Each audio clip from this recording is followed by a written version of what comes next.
Porque pelo YouTube não dá para saber se uma pessoa não dá para saber se uma pessoa se entregou ou não. A gente conhece as pessoas pelas obras. Pelo YouTube, amigo, nós não vamos mostrar nossas obras. Ou você tem como colocar um comprovante aí de que toda a sua monetização é convertida em obras de assistência social ou de caridade cristã. Eu não preciso te pedir isso. Você que deve pesar sua consciência e saber o que você faz. Aliás, amar o próximo como a ti mesmo é mandamento, não é uma ordenança. E falta um pouco de amor às vezes na sua palavra, amigo. Se o batismo de fato não salva, e não salva mesmo, por que ele é instituído? Pelo exemplo, amigo. Pelo exemplo. As ordenanças são criadas para isso, para deixar exemplo para outros. Leis indenizatórias foram criadas para isso, para dar exemplo a outros. Leis trabalhistas foram criadas na Torá para dar exemplo a outros. Para que você haja com justiça para com outros. Para que os outros testemunhem o que você está fazendo. Há coisas que estão sempre entre você e Deus. A sua vida devocional, meu irmão, ela só diz respeito a você e Deus. Aquele momento que você tira para ficar no seu quarto e conversar com seu Deus é sagrado. Sobre isso, eu jamais ousaria falar. Jamais. É entre você e Deus. Existem coisas que Deus dá somente para você. E existem coisas que Deus te dá para que você dê a outros. Esse caso é um exemplo. E ele deixou como ordenança. Eu nem vou entrar nos detalhes de Mateus 28, sabe? Ou de 1 João 5. Eu não preciso entrar nos detalhes sobre isso. Não preciso mesmo. Porque eu sei, pela crítica textual, que existem sim certos textos que foram modificados mediante concílio, etc e tal, mas também não estão muito longe da verdade não, tá? Não estão muito longe da verdade. Eu gostaria que você refletisse um pouco sobre isso, enquanto é tempo, Tiago. Porque você não pode dizer que um sistema religioso que batizou alguém, não é? Porque o batismo implica dízimo. Olha, amigo, deixa eu te falar uma coisa. Meu irmão se batizou numa igreja batista e na vida inteira dele, lá de 7 anos, lá, a única vez, desculpe, 2 vezes. 2 vezes. E eu não tô falando porque ele me falou, não. Eu vi, eu tava lá, eu tava com ele. Pelo menos 2 vezes na vida dele, ele ofertou, nem dizimou. Você não pode colocar o batismo como condição para dízimo, velho. Ou carteirinha de entrada para um clubinho fechado que precisa de membros.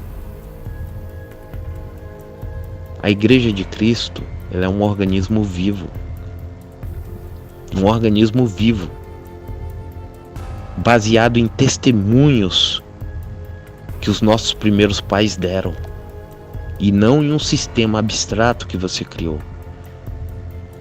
Olha, eu não tenho culpa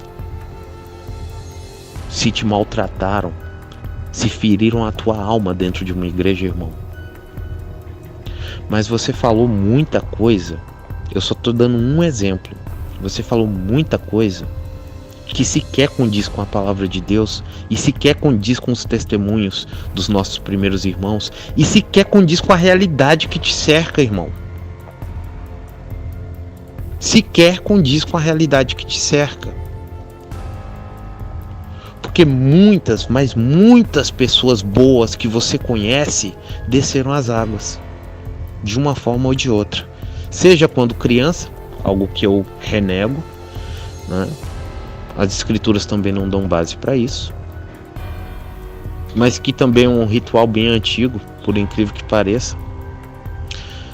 Seja quando criança, ou seja entregando a vida a Cristo, mais tarde quando adolescentes ou adultos. Essa é uma realidade que você não pode negar, cara. Mas elas nasceram de novo. Aí eu te digo, quem é você para dizer que alguém nasceu de novo? Você vai ver por meio das obras? Vai. E eu vou te dizer uma coisa. Por meio das obras, as maiores instituições de amparo a drogados, as maiores instituições de apelo à família são da Igreja Universal. E a gente bem sabe como funciona a liderança. Você criou um sistema religioso e está lutando contra ele? Vem cá, você está querendo colocar sobre os outros a culpa da tua desgraça, rapaz? É isso mesmo que você quer? Seja macho, seja homem! Esses cabos estão bagunçando com a nossa escritura! E não venha me dizer que você é bem abençoado, etc e tal, não. Porque soldado sozinho não vence guerra. Ah, você vai criar uma legião? Você vai separar as ovelhas do rebanho, vai deixar elas dispersas. Mas eu quero que você pense que uma minoria de lobos bem organizada destrói qualquer ovelha forte. Sua fé em Cristo pode ser enorme. Você vai continuar sendo massacrado. Quanto tempo você acha que consegue resistir a um ataque coordenado? Isso é, se você mesmo não se destruir. Quanto tempo você acha que você sobrevive a um ataque coordenado, amigo? Aí eu te pergunto, quem é teu apoio? Quem fala de você? Quem vai estar contigo? Se você dispersou as ovelhas, se você tirou elas do aprisco, o aprisco é a igreja. Não é sistema religioso, não é coisa nenhuma, não. Não é coisa nenhuma dessas aí, não. Em todas as eras sempre houveram pessoas que se viram a Deus. E eu não sou fruto do protestantismo. Eu não preciso de Calvino ou Lutero. 2000 anos antes, Deus já tinha dado profetas a Israel. Eu não preciso deles. Eu sei que eles esclareceram alguns pontos, mas eles obscureceram muito mais coisas. Eu concordo contigo nesse ponto. Mas essas coisas só se resolvem de dentro, filho. Observe como é que os seus inimigos agem. Vamos lá, vamos falar umas verdades. O bispo Pedir mais cedo. Eu posso falar dele tranquilamente. Qualquer um que vá cumprir cadeia é bandido. Qualquer um que cumpra uma pena é bandido. Certo? Nesse ponto a gente não vai discordar, ok? Observe ele. Por que ele dá tanto apoio ao PT? Porque ele é um infiltrado. Ele é um infiltrado. Você já viu algum cristão de verdade apoiar aborto, como o bispo Pedir mais cedo apoia? Apoiar casamento gay? Tá totalmente comprometido com uma agenda globalista. Totalmente. De desvirtuação da moral judaico-cristã. Tudo que nós usamos para construir a nossa sociedade ocidental, com a liberdade que você tem para criticar eles e a liberdade que eu tenho para te criticar, vai ser jogada por terra por conta desses caras. Como é que eles fizeram isso? Eles lutaram diretamente contra a igreja? Não, eles infiltraram deles dentro da igreja. É assim que a coisa funciona. Se você quer mudar essa realidade, você vai ter que estar lá dentro para poder mudar. Porque seus inimigos querem que você fique disperso. E quanto mais pessoas dispersas, mais vítima você vai ser. É como eu te disse. Se tiver 40 pessoas dispersas, eu e mais 2 aqui, vamos eliminar os 40. Porque soldado sozinho não vence guerra, amigo. E se você falar, não, mas nós 40 seremos unidos, ótimo! Você sai do âmbito da heresia para o âmbito da hipocrisia. Você está criticando uma coisa que os outros fazem. O quê? Ajuntar ovelhas. Você parou para pensar nisso antes de começar a abrir a sua boca, velho? É por conta disso que o evangelho tá do jeito que tá. Raciocina. Essa é só uma das várias. Eu poderia falar sobre o que você falou sobre Santa Ceia, etc. Nossa, cara. Nossa. Meu Deus. Por favor, deixa eu te falar uma coisa. A maior parte das desgraças que existem dentro do cristianismo, que você mesmo fala, sistema religioso e tal, são oriundos da filosofia grega. Os gregos são especialistas em dicotomizar as coisas. Como você faz. Ah, é um batismo espiritual.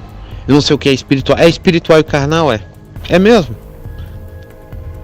Vamos lá, eu não vou nem entrar dentro da dicotomia que os adventistas pregam, que só existe... Você é uma alma e que tem um corpo e espírito, etc e tal. Ou da tricotomia, que você é um espírito que possui uma alma que habita num corpo. Eu não vou nem entrar nesse detalhe, que isso aí é superficial, cara. Eu não me importo com o que você crê em relação a isso. O que eu importo é com a realidade. Você não tem 3 dimensões separadas.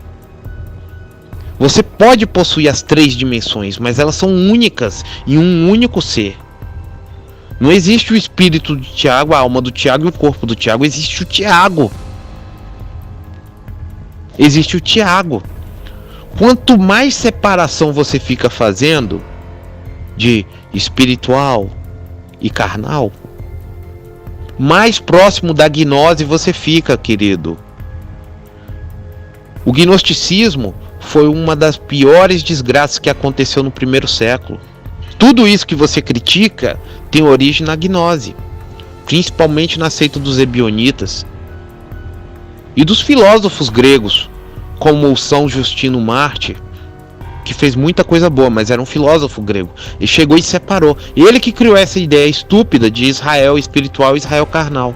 Nós somos a igreja, somos Israel espiritual. Não é? Existe a palavra de Deus, a lei que é carnal e a lei de Cristo que é espiritual. Bom, Deus e Cristo são pessoas distintas, né? São coisas distintas. Um é o pai, o outro é o filho. O pai escreve uma coisa, o filho vem lá e apaga. Sabe? A dicotomia grega, ela assassina a sofisticação da alma humana. Porque entre o preto e o branco, amigo, existe o cinza. E dentro do cinza existem vários tons de cinza. E não cabe a mim ou a você fazer confrontos diretos nesse ponto. Entenda uma coisa. Isso que eu tô te dando é uma exortação, um conselho, cara. Não crie um inimigo fictício chamado sistema. Porque você sequer sabe como funcionam essas coisas. Pelo visto, não sabe mesmo. Não vou perder meu tempo aqui falando sobre sua fé. Eu não me preocupo com sua fé, eu me preocupo com o que você faz com ela. Por mim, você pode crer até que Saci Pererê é Deus. Não faz a menor diferença para mim. Eu me preocupo com o que esse Saci Pererê vai fazer. Essa é a minha grande preocupação. E pessoas que trabalham, que são honestas, trabalham em prol do reino, porque o reino começa dentro da tua família. Olha, se você não conseguiu resolver um problema tão simples quanto esse, velho, é difícil você querer conseguir resolver um problema mais complexo.